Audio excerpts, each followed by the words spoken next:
Sensitivity is intelligence. With grace and skill, you have abundance. Welcome to the Psychic Hour. Host Kelly Brickel is a psychic medium healer, numerologist, and teacher. Her passions are learning about the soul and energy.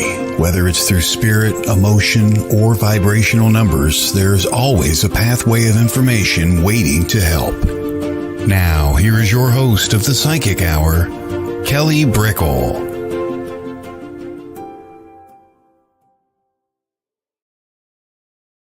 Hi, hello, welcome to the Psychic Hour. I'm Kelly Brickel, and it's a part of WLTK-DB's Let's Talk Radio, where we just go into everything psychic, mediumship, numerology, and we have our interview series today with the lovely Libby. She's an astrologer and psychic medium, and so we'll be bringing her on in a little bit to talk about her life. So if you have any questions along the way, just pop them down and we just talk and away we go.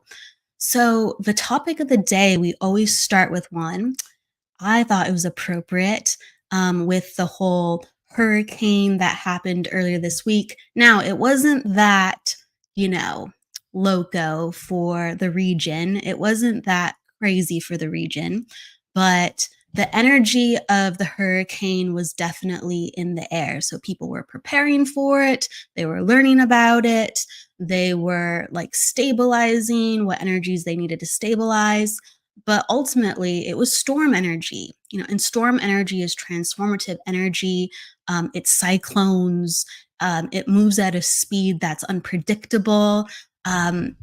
In spirals are very sacred patterns of energy movement. And it just brings us to the question, when you find yourself in your own storm, how do you prepare? How do you have your support? Do you feel at peace?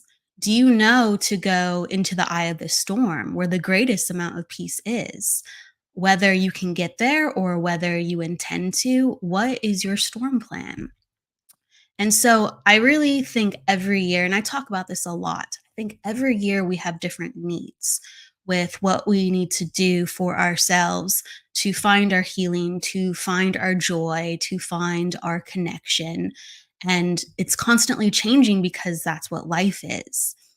And so we might find that our needs for traversing the storm are very solo. We might find that, we've done the preparation, we've done the work, and so we feel confident to go. And we also might find that we need people in our corner. And I think both things are so important to talk about.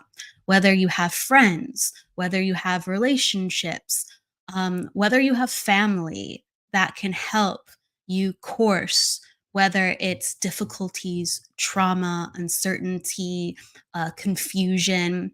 It's important to have those people in your corner. Therapy is great too, or just activities where you get to release energy and come back to your peace, come back to the eye of the storm. Hello, Kevin. Hello, everyone coming on in. Oh, yes. Thank you. Thank you, Kevin. You're talking about the storm. Yes. And yeah, a lot of people in the United States didn't get hardly hit. Some people had no power. There was kind of some earthquakes that happened in certain regions of Southern California that kind of went with that. Hello, Stephanie. And we were blessed. We were lucky. And so, yes, what is your storm plan? That's what we're focusing on. And you might find that you have certain things within your life to settle and focus your mind. I talk a lot about meditation and journaling, or you could be having a mantra, or putting more exercise into your life to focus, how your brain and your body and your energy processes things. What is it going to take for you to feel calm and harmonious? Because I think that is a question that comes up always. What is it going to take for me to feel centered and back to myself? And life is going to send us so many different spectrums of energy, whether it is chaos, whether it is something expected. Like, for instance, Mercury retrograde, that's planned, that's expected by the stars, like by the planets. We know the trajectory. And yet, even though we can plan for some of it with it being on time, we have no idea what's going to happen. Hello, Teresa. And so, how prepared can we be? Can we be prepared? Or what do we have to strengthen in our own energy to help our resolve for the surprises that come our way? And you might find that you're a person who loves diving in, like, how can I grow? How can I be better? And if that's not something that gets you out of bed in the morning, it's just a matter of how can you like simplify your life, so you can feel like, okay, I got this. I feel less cluttered. I feel less torn. I feel like my energy is not so much a mess. I think everybody wants to feel that way. And then when the storm comes in, it doesn't kick up as much stuff. When the storm comes in, it doesn't create as much destruction because things had foundation, things were bolstered, you had less scattered amongst your energy. And so, like, when it comes to our bodies, it's like, what is your routine that makes you feel centered within your body? Okay. I know that for me, like, I have to go for a walk. I have to have protein. Not everyone's the same way. With my mind, I have to meditate. I have to journal or do a form of journaling where I'll just make a bunch of like notes. I have paper, everywhere with notes and ideas, but it helps me get it outside of my brain.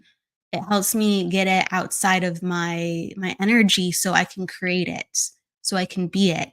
And I do feel like there is chaos within so many people because there's energy that is always just mixed up in them. Okay. So there's the external tornado or cyclone or hurricane or whatever energy you want to liken it to that will hit us and make us afraid and fearful. And, how do we have safety within our lives?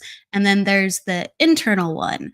And it's just like, what are we doing to manage as things rise to the surface? Like, some of us really hunker down and go within, and some of us need to disperse the energy and move and be active in life and, change the vibration that way. Whatever it is, you have to make sure that you don't have things swirling around in you. And like last show, we talked about release, and how important it is to make sure that you're constantly connected to what you need to release on some level. We can't be connected to everything. We absolutely cannot. Things are supposed to gently or suddenly rise to the surface as our needs come. Okay. But the the groups and the individuals that are the most ready and the most centered within their care, they have some preparedness, whether or not things are going to happen and you expect them to, again, like Mercury in retrograde, if there's a certain preparedness, and everyone does preparedness differently, your energy is like, okay, I'm ready. I feel like I saw this coming to a certain degree. I feel like I saw this coming. And that's the thing. Like, we can see things coming. We can't always understand the context. Sometimes we're right on the money with the time. Sometimes we're right on the money with the subject, but we can't see everything coming. And so we know that we're in the ballpark. And I think that's like pretty powerful within itself. As long as you feel like you've met the moment with so much of, okay, all right, um, I feel like I'm centered within this to a certain degree. I think that you can draw your power there. And that's the eye of the storm energy. It's the most quiet there. Whether it happens before the storm, after the storm, during the storm, if you can find that place within and go, hey, amongst the chaos of the world, amongst the chaos of myself, because every day, we have our past or our present circumstances or the anxieties of the future gnawing at us, if we have that oasis inside of us, that peace, then we can start to construct and build and strengthen that and understand how to course correct and navigate anywhere and anything and anyone that we are connected to or a part of. It's just a matter of coming back to that place.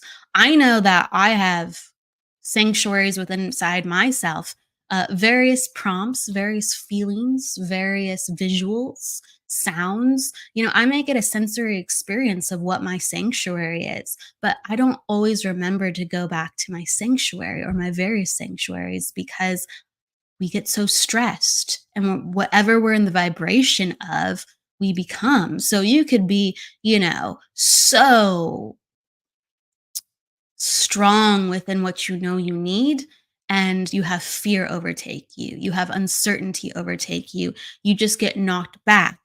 And no matter how much you know about your peace and your strength, you will find sometimes yourself in the energy of being knocked back on the floor. And it's just to make sure that there's always these reminders for yourself. I think that's the strongest thing. So, yes, it is powerful to have practices and for things to happen within those practices that make us feel like, okay, I got this and this is good for me. But I think the most important thing is making it a practice, because then your energy goes, you know what we usually do? Okay, you have options, because every day, every week, every month,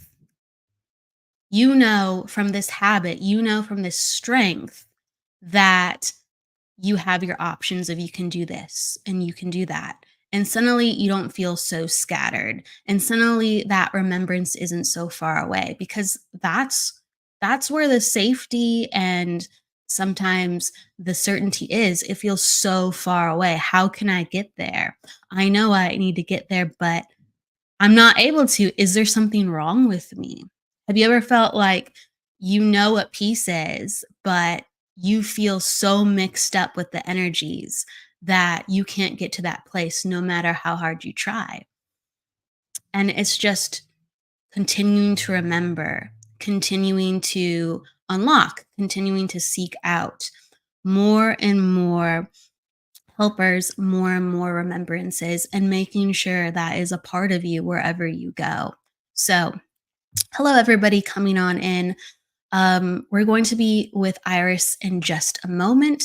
So stick around, and hopefully whatever inspiration you have within the storm that you're facing within your life and the feelings that you feel when you are at your peace, at your center, and the remembrances of who you are as a soul, a spirit, or when you have been in your power, what that feels like. If you can bridge all that, then, that is going through storm energy, and that is radiating and admitting everything that you need on your journey. We will be back in just a moment. See you then.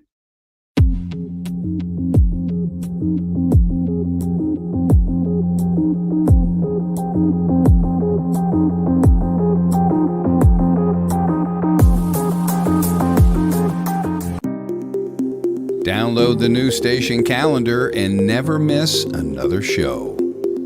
To get it is simple and free. Just visit WLTK-DB.com to download, or tap the subscribe button on our mobile app. Once the file is in your downloads folder, just double-click it, authorize it to your calendar, and boom, you have every show listed. Not only does it list the shows, but also the links to watch them live.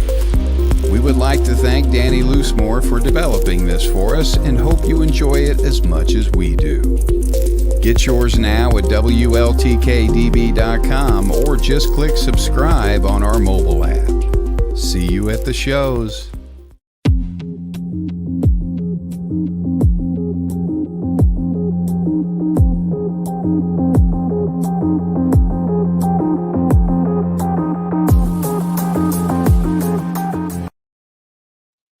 Hello, and welcome back just like that. All right, let's bring Iris in.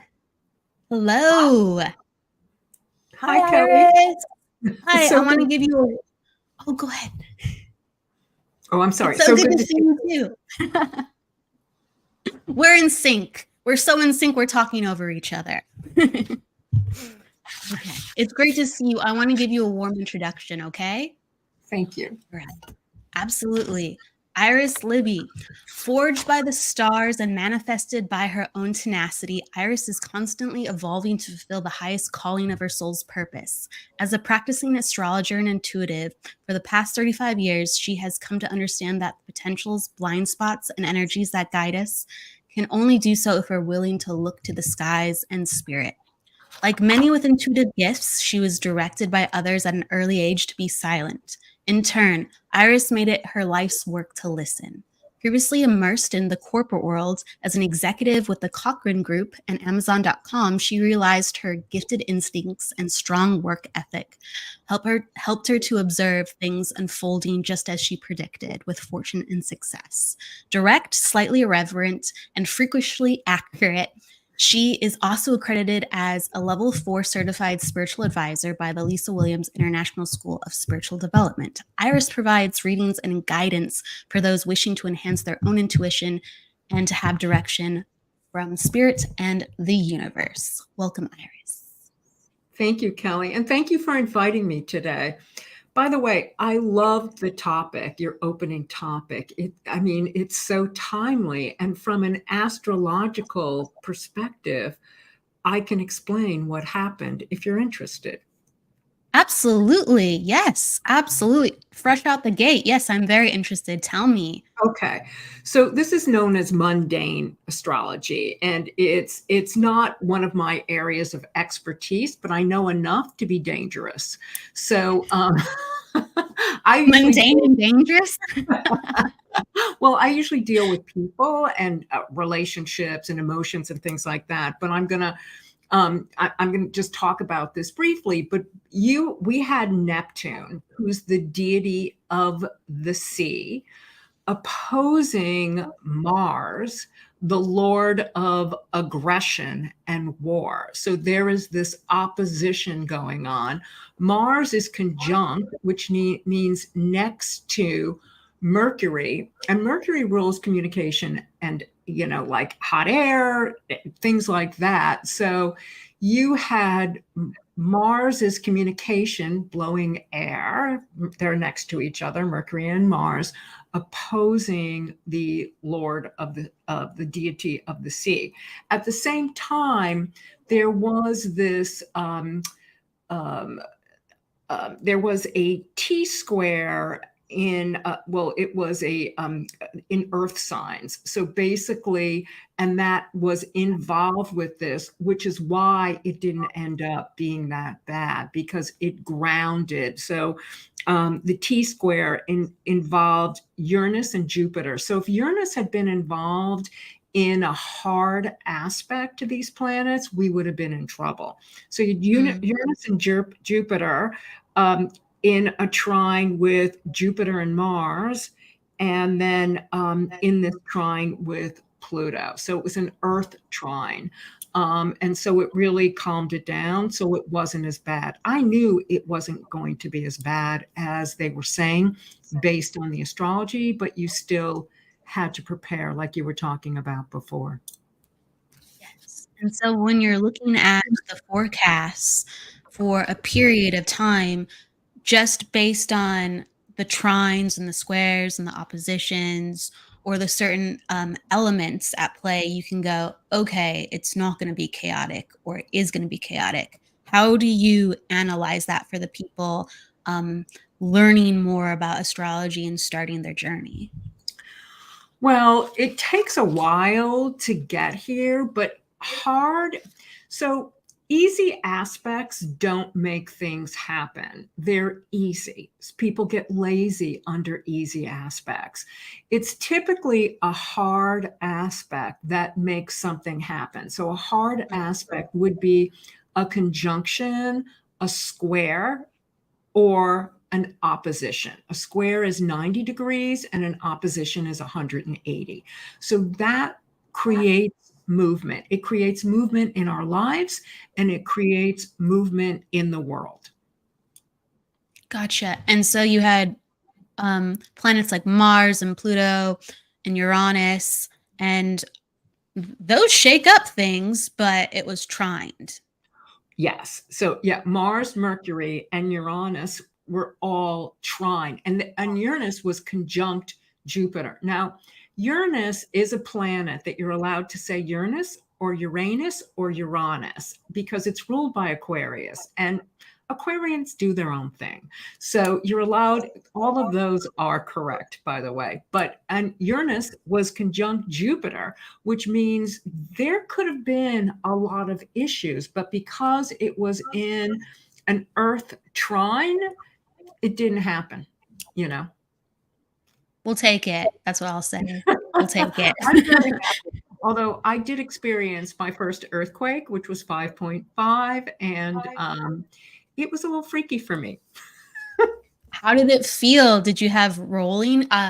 You were closer to the earthquake, and I was in a car while it happened, so I couldn't feel it because, right, we were already moving. But what was it like? Just shaking, or did you feel the ground? Well, the building I live in was kind of not destroyed, but it was badly damaged during the Northridge earthquake. And so they went in and retrofitted the whole building. So there was another earthquake while I lived here. I slept through it. I didn't hear anything. But this time, for some reason, about 3 hours before the earthquake, and this happens to me, something in the geometric pressure, or maybe it was my psychic ability, I started to feel very off, almost like I was going to get an ocular migraine. And what happened was I ended up I channeled 3 different messages during that time. And I was about to channel a 4th, and a friend was here with me, and she had just come over to look at me because I'm like, do I have a temperature? Because I was really feeling very strange from the barometric pressure. And just as she was walking over to me, a chandelier in my house started swinging, and the building just went like, you know, and I looked at her and I said, this is my first earthquake. And started to laugh, of course. Yeah, it's kind of like, whoa. It's fun. As long as it's not bad, it's actually kind of fun. At least that's how I think about it. Yeah, I don't know if it was fun, but it was probably nervous laughter. But then when it was over, I'm like, okay, I could do this as long as it doesn't get much higher.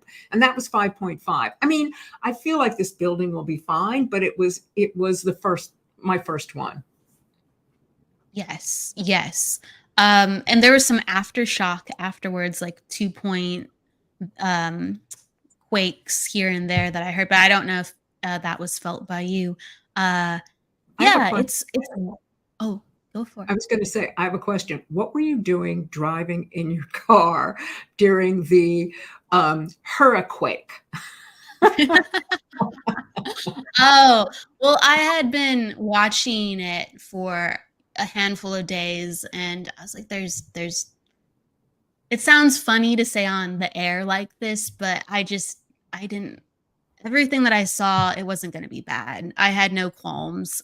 You know, the way that it was leaning for the past couple of days, even the same day it was reduced to a category 1, it's not going to pick up speed. There's no way it's going to get worse, you know? So it got reduced to a tropical storm. It's just all its power is in the sea. So I just knew like, oh, we're going to have wind. Yeah. All right. Or rain's going to hit. It hasn't hit yet. Might as well, get lunch. There you go. I understand. So, plus, we're mediums. We understand that. Yeah. With a mixture of science and intuition, there is a lot of just comfortability with some of the decisions. You know what I mean? That's why, I had no fear on it. And then we had just like, a couple leaves on the ground, our area.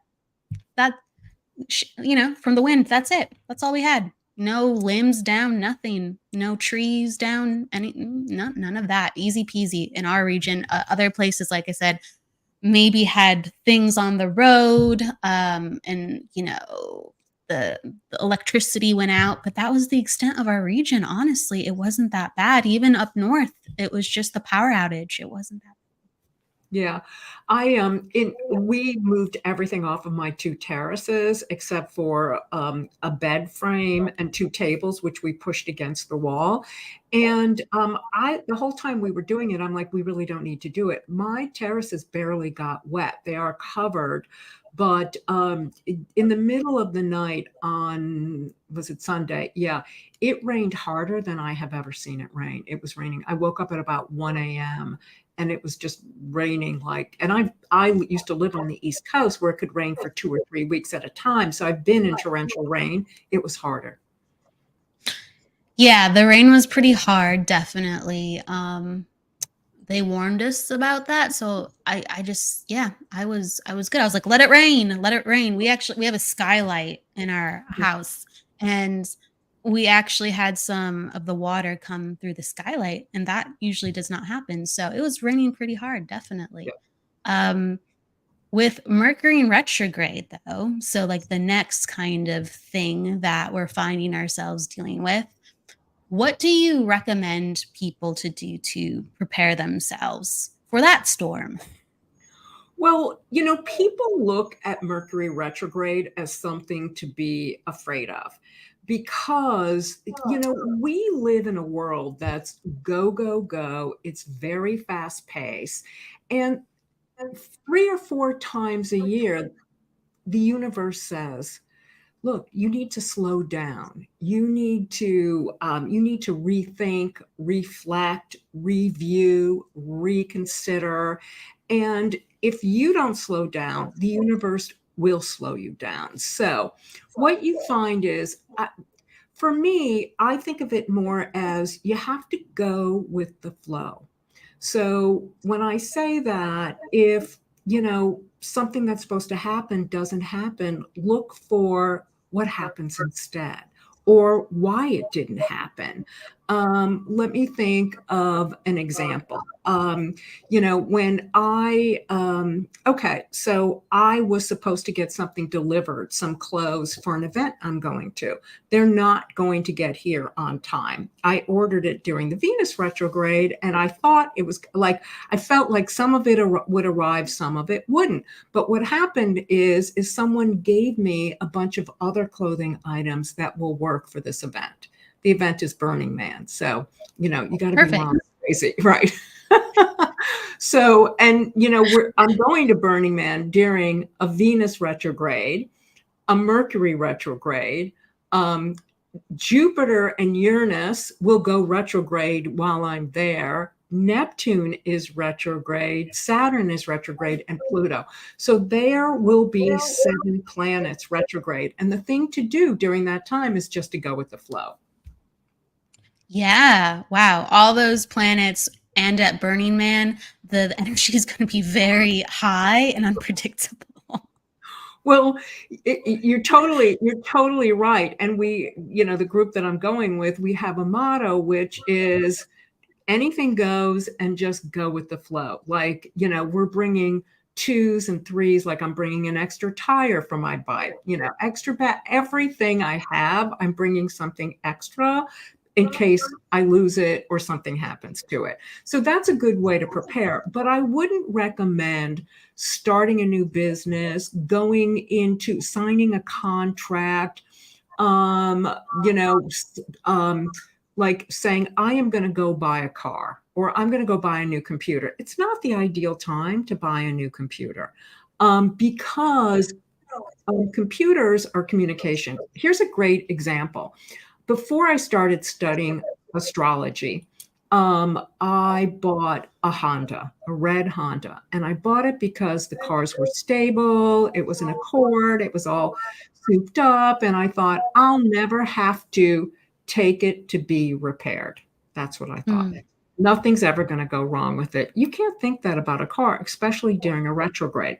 So during the first retrograde, when it went retrograde again, a truck pulling out in front of me in traffic pulled off my front bumper. One. Retrograde number 2, we used to have those Benzie boxes, which was a box that was a radio and you kind of carried around like a purse. And I was standing in front of a construction site talking to some construction workers, and I was literally less than 5 feet away from my car.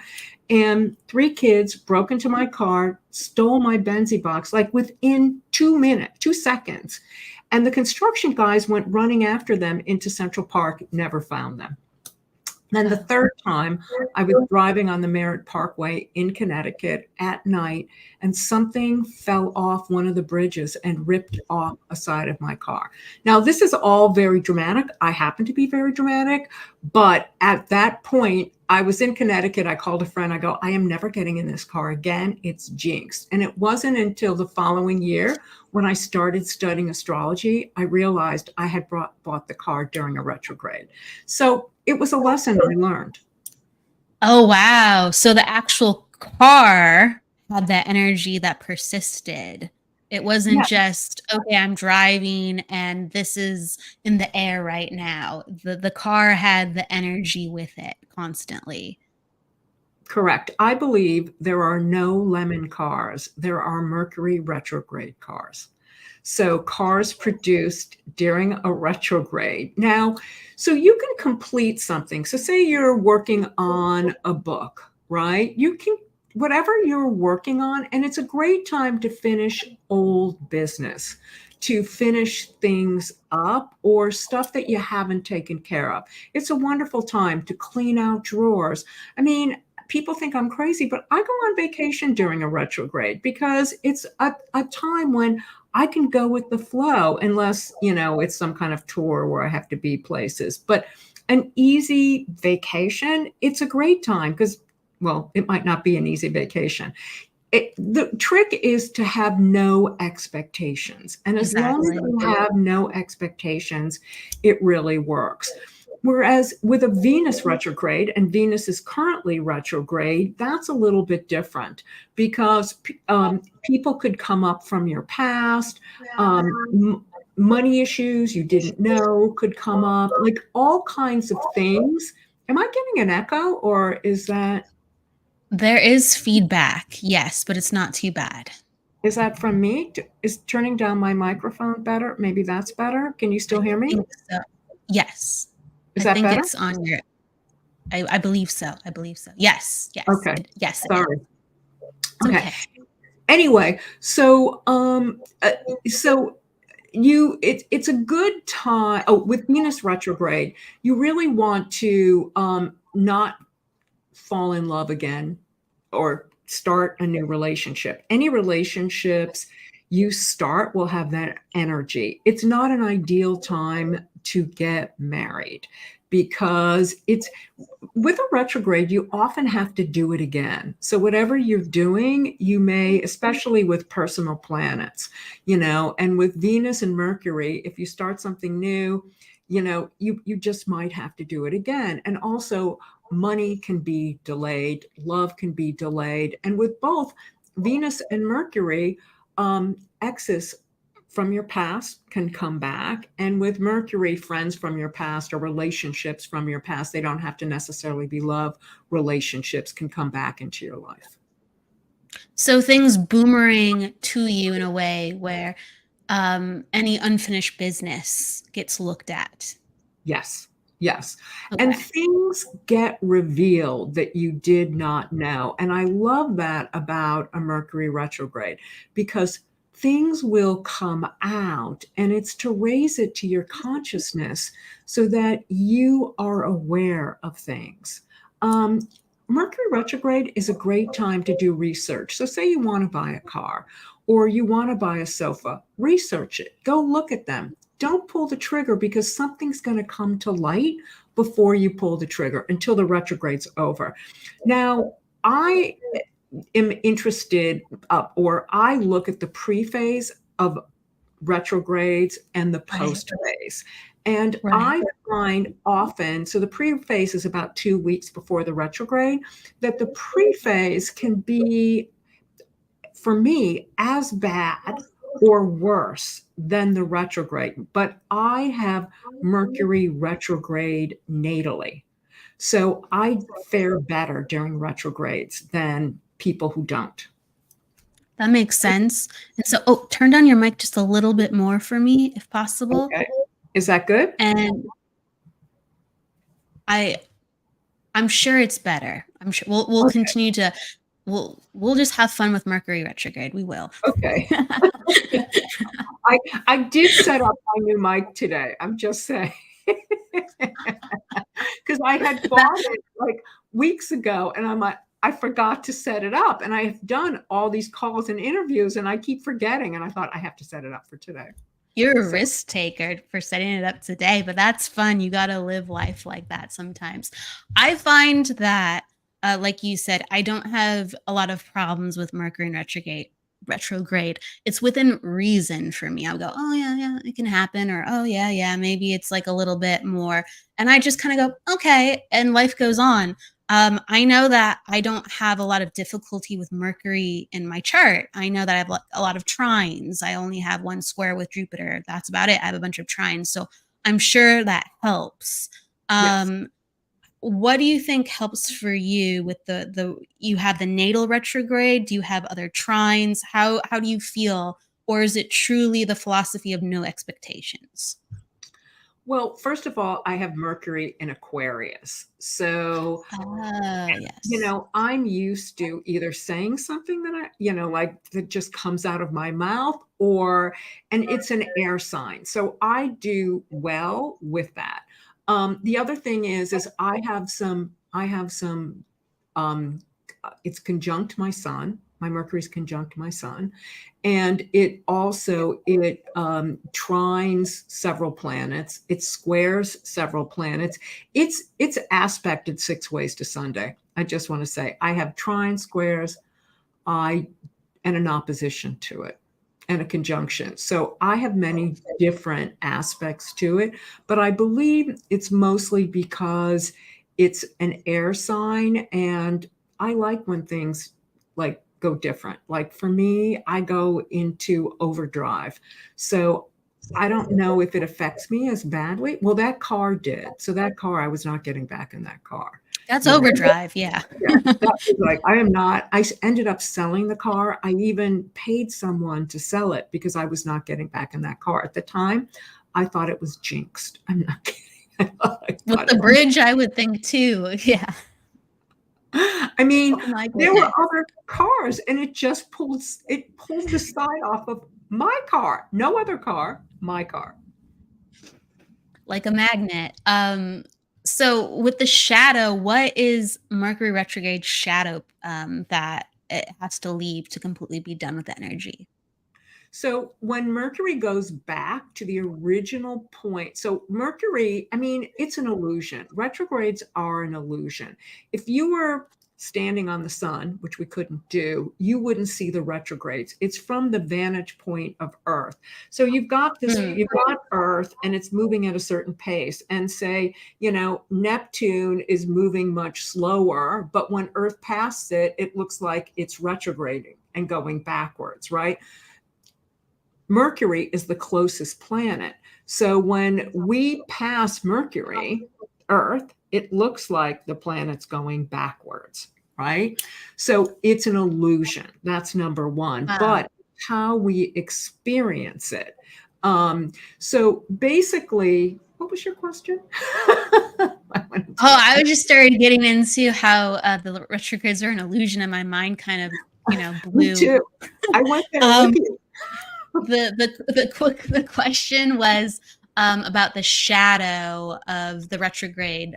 Like for instance, Venus's shadow is until October 7th. That's a tremendous amount of time from when it stops in a couple of, on the 5th in August, right? Is it the 3rd or the 5th when it stops? I believe it's the 3rd. It's okay, the 3rd. That makes sense. That makes sense. So, so the shadow period is the time when Mercury returns. I mean, when Venus or Mercury or whichever planet returns to the original point it retrograded. So Venus will return on, you said it was October 5th, to the original point. I'm not sure what that date is. October 7th, that original date. So it will return to that original date.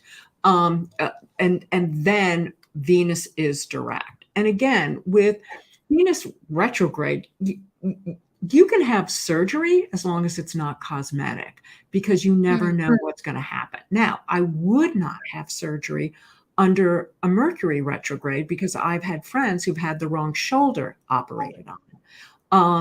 And during a Mars retrograde, that rules knives and surgery. I would try everything I could not to have surgery during a Mars retrograde. I mean, sometimes you have to, but I would try.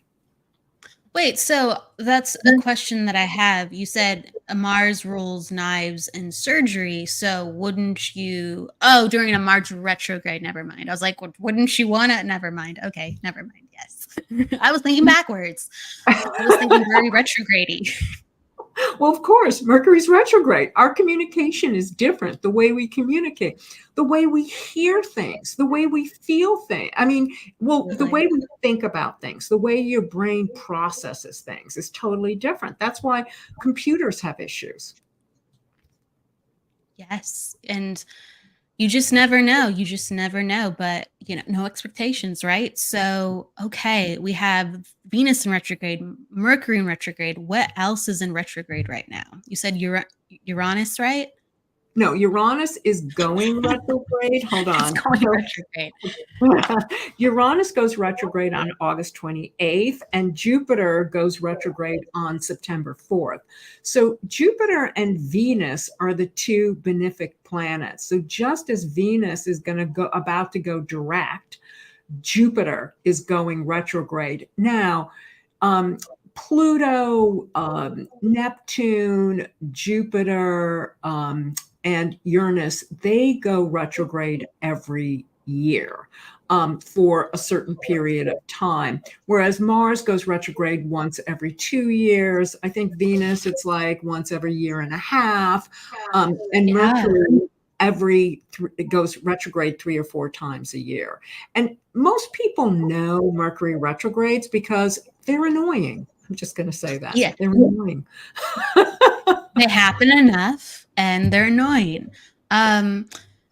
What do you feel about when there's the different phases of Venus? Like I've learned about, the evening star versus the morning star with how Venus appears in the sky.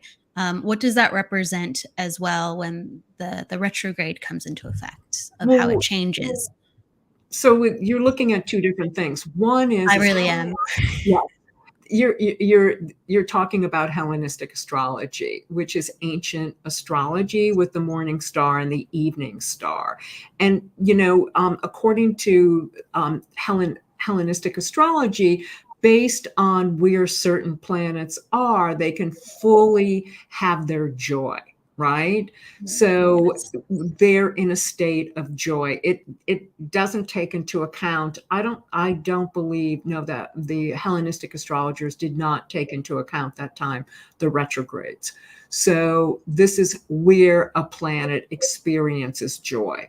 So, and the most joy in your chart. So say you have Venus in Taurus, which is a very good position, and say it's an evening star, it's not as happy as if it were a morning star. Then it would rejoice with joy, And if you have, say, Venus in Aries, which is not an ideal position because it's a very masculine, it's aggressive, it would be more joyful as a morning star rather than an evening star. Like it would be detriment if it were an evening star. Does that make sense?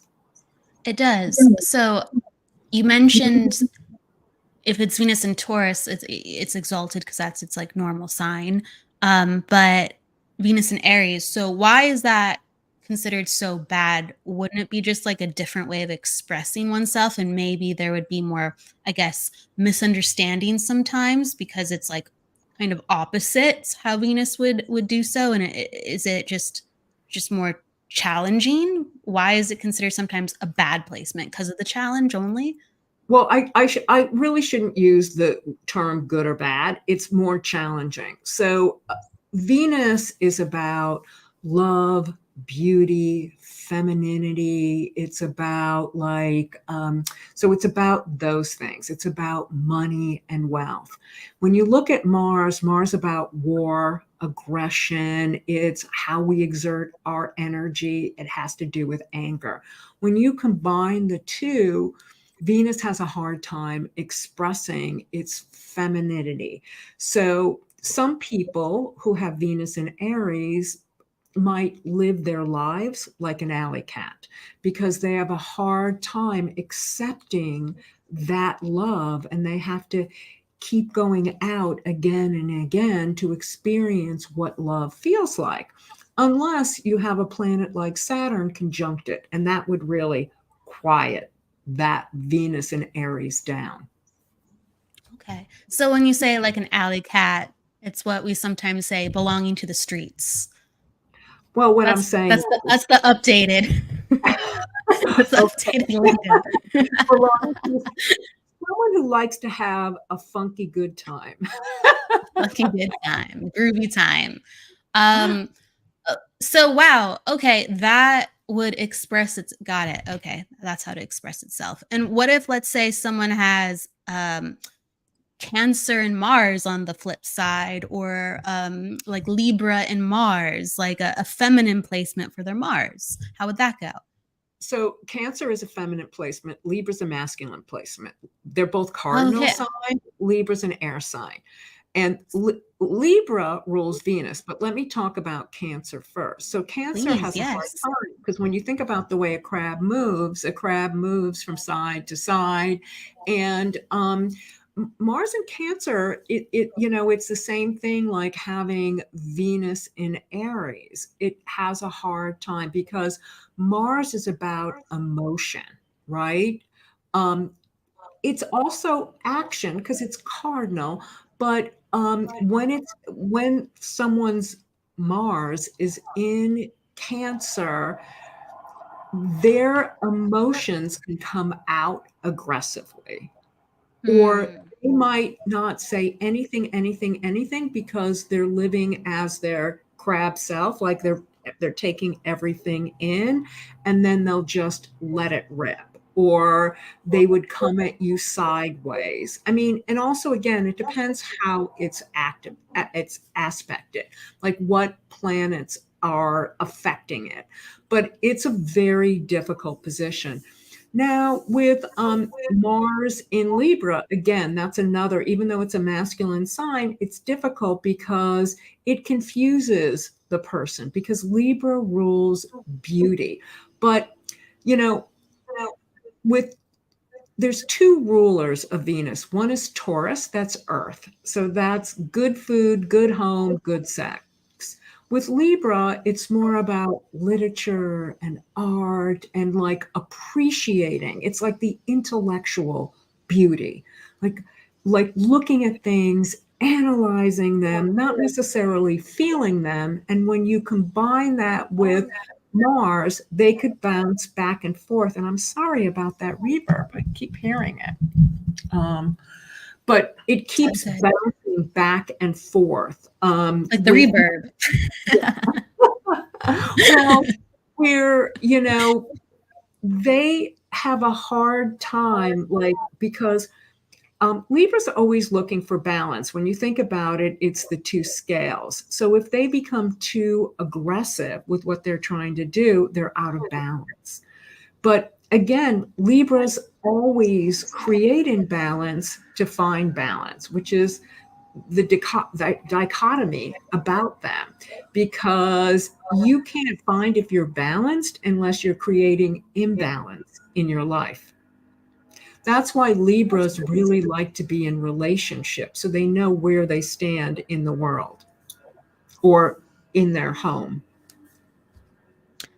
Even though it's such a good placement, that sounds so messy in itself, right? To like figure out where you stand and have to the diplomacy, but the scales are always rocking. But it's such a normal thing for Venus to do. It still sounds so rocky, even though it's so harmonious. What I say about Libras is a Libra will take a poll of what everybody thinks they should do, and then they'll do what they were going to do in the first place anyway. But they want to hear what everybody thinks, and then they're just gonna, like I say to some of my Libra friends, this is the 4th time you've asked me in a month. I said, you're just going to do what you're going to do. And this one friend of mine goes, I know, but I just need to hear what everybody thinks about it. And I'm like, okay, that's fine. Whereas Whatever they need. Yes, I have Mars in Aries, so I just steam ahead. Do it. Yeah, I might not even think about it. I just do it. Yes. Yes. And that's why it works so wonderfully, because they go together. Makes sense. Yes. So I want to rewind the clock a little bit, and I want to go into how you found astrology, and what really made you go, okay, this is for me. Rather, you might have had an experience, but what made you kind of go at the end of the day, after maybe months or years, okay, this is for me, absolutely. So I was dating a woman who could walk into any bar and guess someone's sun sign. And I said to her, how are you doing that? And she said, I read this book. And so I have Aries rising, Mars in Aries. I'm very competitive. And I wanted to be able to do that too, because it was getting a lot of attention, right? So I read the book and I couldn't do it. And I thought, So I thought, I just need more education. I have a Sag moon. I just need more education. So I started taking classes so that I could do these bar tricks. I still can't guess someone's sun sign, I will tell you. But at a certain point, I think what I did was I got together a group of about 15 friends, and we were taking classes twice a month. I put the group together. I found the teacher who lived in Connecticut, and we were in New York, and I realized that I had a talent. But at that point, I had a huge real estate career, and it was more fun and games for me rather than, I didn't really consider becoming an astrologer. I never really had an aha moment, but I realized the more I studied it, the more I loved it. So I used to call it my hobby.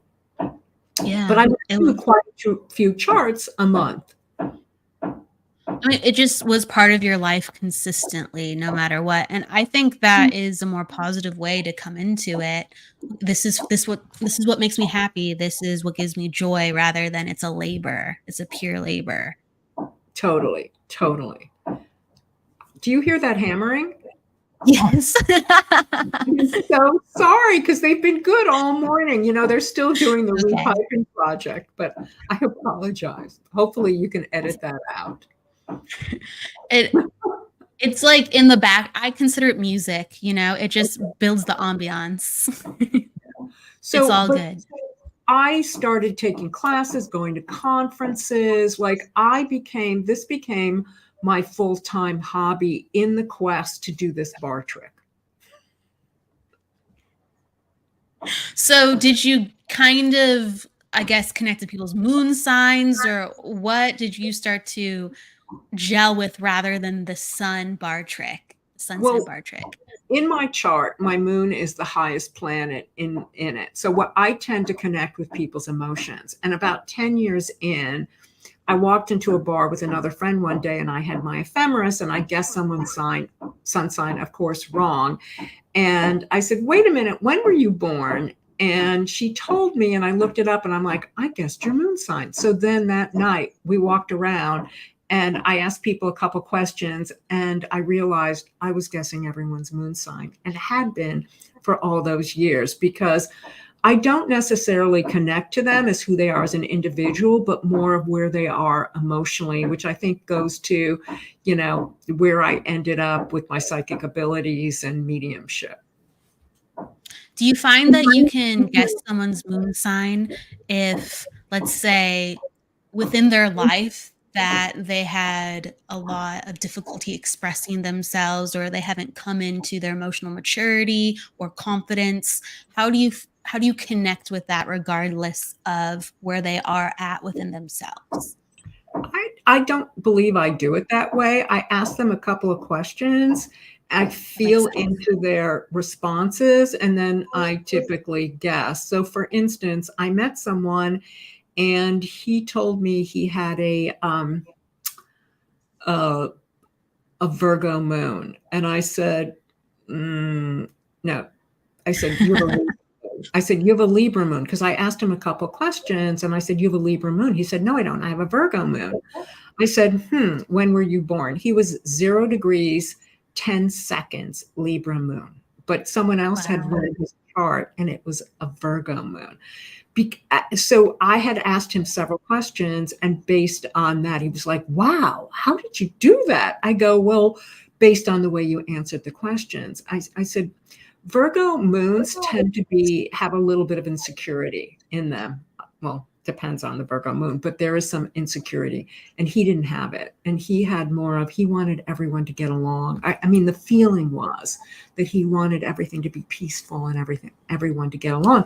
Turned out he did have Virgo rising, which he didn't know. Mm, wow. When someone's like, let's say 29 degrees or 0 degrees, they're on a cusp. Do they, I mean, in this case, you answered it, they're still true to whatever sign they're in. I Or don't do you believe find, I don't believe in oh, go cusps. ahead. Okay. I don't believe in cusps, because you either are or you're not. So at 29 degrees, that's a pivotal point. It's a pivotal lifetime, but you're still whatever that sign is. Typically, the reason I feel people talk about cusps. So I'm an Aquarian, and I have Mercury in Aquarius, but I have Venus in Capricorn. They could be picking up some of that Venus in Capricorn, right? Right. So, especially if your sun and Mercury are different signs, people can pick up that other sign, or your sun and your moon, if they're different signs, you pick up those differences. So I don't believe in cusp. I've done many people's charts where they were 20, like this medium I knew said he was a Scorpio. I said, you're not, you're a Libra. He was 29 degrees, 58 seconds Libra. Oh, wow. But he had Mercury in Scorpio, he had Venus in Scorpio, he had Mars in Scorpio. So he appeared to be a Scorpio, but I could tell he was a Libra. So I don't know what other astrologers believe in. That's just me. That's a good distinction. And so let's say with ascendant and descendant lines, or, MC or IC,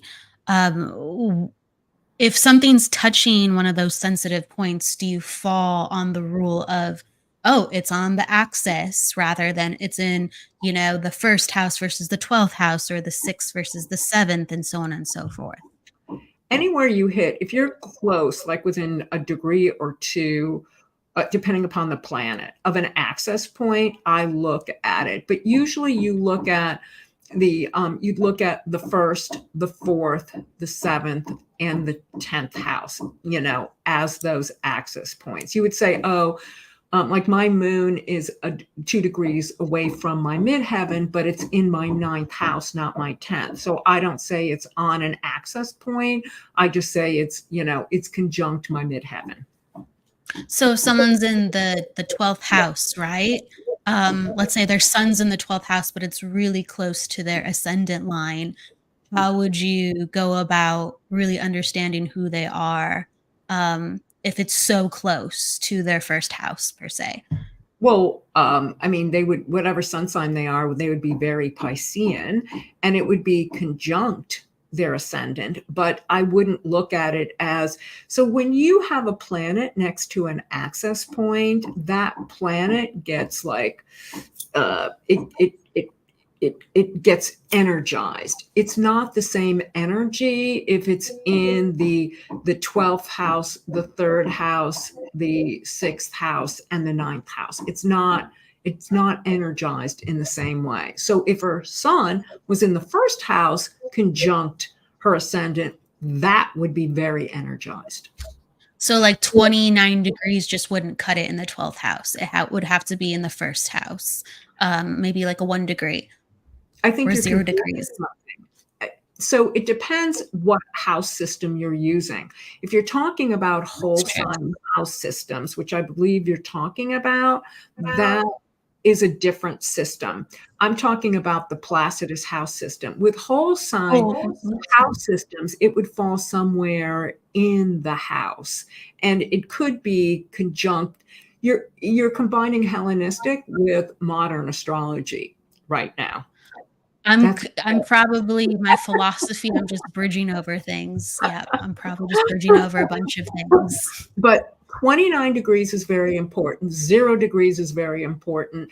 And access points, no matter what degree, are very important. Any planets conjunct an access point are very important. It doesn't matter what degree they are. That makes sense. That makes sense. Within astrology, when did you find that you wanted to make a career out of it? So you knew that it was for you. When did you start building your business? When did you start going, okay, like I want to have this be my career now? So what happened was in about, I think it was 2018, I was looking at my chart, my natal chart, and transits and progression. So progressions are for every year you live, your chart progresses 1 day. So I was looking at my progressions and the transits, which are the planets in the sky, to my natal chart. And I realized Uranus, which is dramatic change. My sun had gone into Taurus, in my progressions, and it was crossing my second house of finances. At the same time, transit Uranus was crossing my second house of possessions and personal money. And I realized that I had an executive search firm that if I didn't either make it totally different because it's Uranus and do something like on the, like on the internet or on, do something on the air or something totally different, that I was going to lose it because something suddenly was going to happen. So I decided that I was going to sell my company by October 2020, which is what I did. I had 3 offers on my company, and that I was going to become a full-time astrologer. And that's what I did. So by the grace of your own chart, you're like, it's time to transition. Yes, it was time. It was a big kick for me to transition. And everything just worked according to plan. So it was really perfect. Where do you find you have the most fun within readings, like someone's natal, synastry, or transits? Predictive. So transits then, or a mixture probably. It's more of a mixture. I really like predictive, where people are going, but I also get a great pleasure out of telling people things that they knew, but confirming things for people when I'm doing, what, I like it all. When I'm doing natal charts, when I tell people and they're like, how do you know that? I go, well, it's in your chart, so I like doing things like that. I don't know how much of it I do via astrology and how much I do it because I'm a psychic. Sometimes I feel like I use the glyphs like tarot cards. Right. Yeah. That's how I feel with numerology. Yes. My brain will switch on in a different way. And I go, oh, I'm inspired by versus the verbatim of the rule for, right, with you, astrology, or for me, numerology. So I hear you. It's very fun like that. Where did then psychic mediumship start coming into your readings and your developments? So you met with a reader and you had a friend who had a bar trick for astrology. How did then psychic mediumship come in? Well, it's interesting because I would never say that I was psychic my whole life, but I had strong intuition, like very strong intuition where, I at one time worked directly for Jeff Bezos, where he yelled at me that they're not going to run Amazon by my intuition.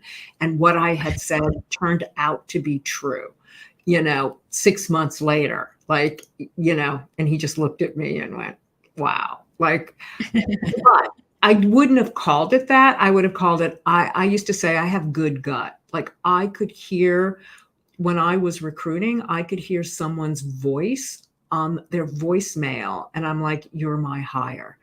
So that is psychic ability, to hear someone's voice. People used to say, if you want a search done fast, give it to Iris, or she'll look at a list. I had another person who worked for me, used to look at a list, and he would make the fewest amount of calls too. He would call 3 people and one of them would be the hire, whereas other people would have to dial and dial. So basically so I had done a reading for a client in October 2020, and I had said to him, I said, are you being haunted? At the time I said, by ghosts at night? And he said, yes. How do you know? I go, well, I see it. You've got all these aspects coming up. I said, in your sleep, right? He goes, yes, they come to me. He goes, I've started drinking. Because I can't. Was Neptune involved? Is Neptune involved in this? Neptune was involved, yes. Okay. And he said, I can't sleep. He said, I just have started drinking. I go, that's not good. And I flippantly said, there are classes you can take to learn how to control those abilities.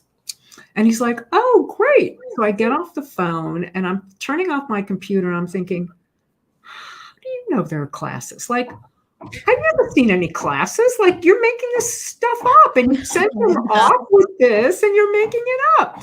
So I get online and I'm looking, and I find all these teachers and I see Lisa Williams, who has a school, and she looks very reputable. So I'm like, she looks reputable. So I take a link, email it to him. I'm like, here is a school that looks really good for you. I'm sure she can help you. I go to bed. And I hear this voice, I'm reading, and I hear this voice that says, take that class. And I look around and I'm like, okay, I'm going crazy. The voice kept escalating and escalating until I put on headsets. I was listening to music. It could get past the music. You can't avoid it. You would have what? I said you can't avoid it. I couldn't avoid it. So I got out of bed at 11:30. This is important. And I signed up for the class. And it was an expensive class. And I hit send at 11:57 p.m. And the next day I called a dear friend of mine. We used to take a lot of classes together. I go, we're going to become psychics and mediums and sign up for this class. Put on your vest. We're going. I go, we're signing up. Well, we did a lot of healing work together and healing classes and energy work. And, it was up our alley. So she calls me back a half hour later. She goes, registration closed at midnight. I had sent at 11:57. I go, what? She goes, I could take it, but it's double the price. And I'm not paying double the price. I'd have to sign up for each class individually.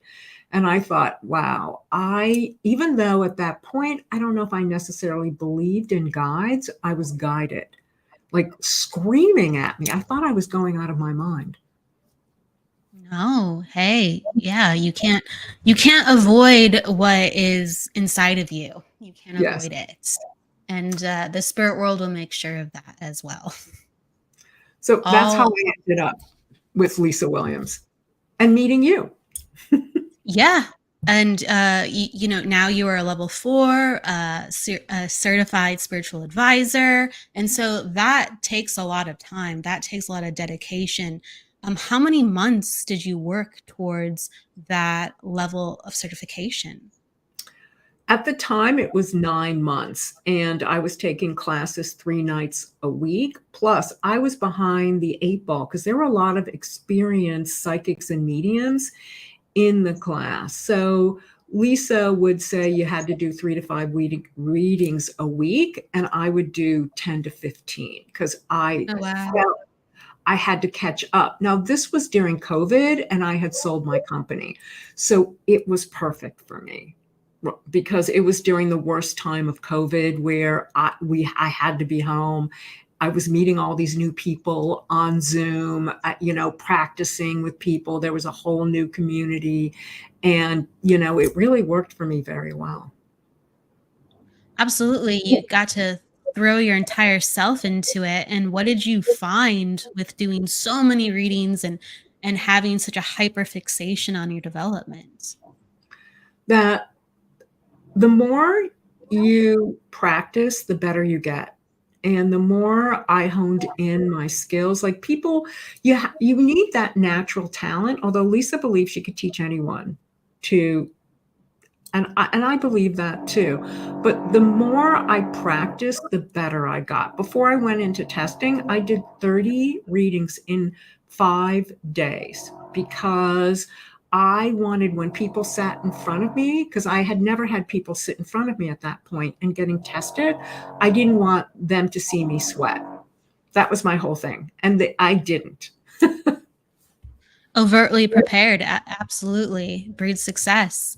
Where do you find yourself in your next adventure with developing your business and being an astrologer and a psychic medium?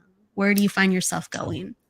So I'm working with another medium right now, and we've come up with a system to help release triggers that block us from living full lives.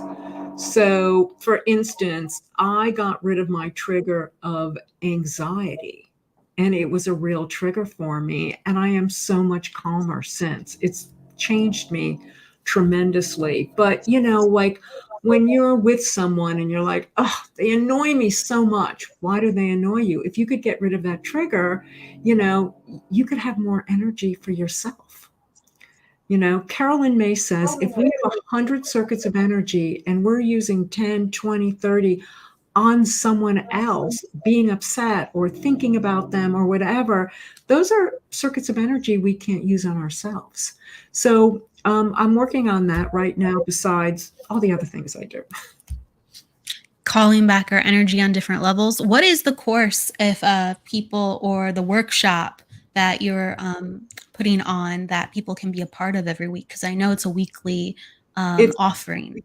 Yes, it's weekly until I think Wednesday, the 13th, September 13th, and it's free right now. It's called Steps to Enlightenment.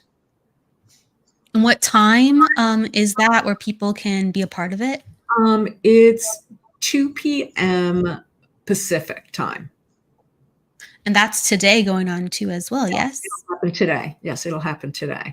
And the workshop run about an hour. And right now what we're doing is we're testing, because as we test, we tweak the program. Like we want to come up with new situations so that we can think of everything.